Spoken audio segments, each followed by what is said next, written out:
কবিগুরু রবীন্দ্রনাথ ঠাকুরের জন্মদিনে আমাদের শ্রদ্ধার্ঘ্য জানিয়ে শুরু করছি প্রাণের ঠাকুর রবীন্দ্রনাথ।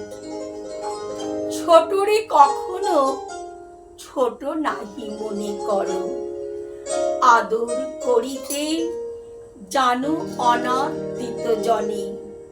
প্রীতি তব কিছু না চাহে নিজের জন্য, তোমারে আদরি আপনারই করো ধন্য।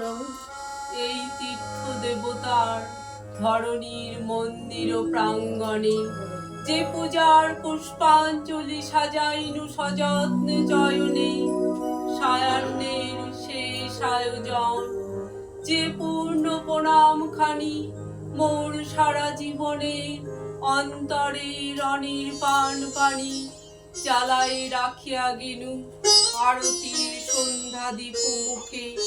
সে আমার নিবেদন তোমাদের সবার সম্মুখে।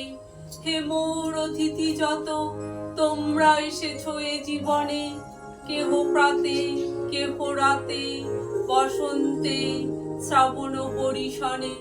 কারো হাতে বীণা ছিল, কেহ বা কম্পিত দীপশিখা এনেছিলে মোর ঘরে। দ্বার খুলে দুরন্ত ঝটিকা বারবার এনেছ প্রাঙ্গণে। যখন গিয়েছ চলে দেবতার পদচিহ্ন রেখে গেছ মোর গৃহতলে। আমার দেবতা নিল তোমাদের সকলের নাম, রহিল পূজায় মোর তোমাদের সবারই প্রণাম। পুরানো সেই দিনের কথা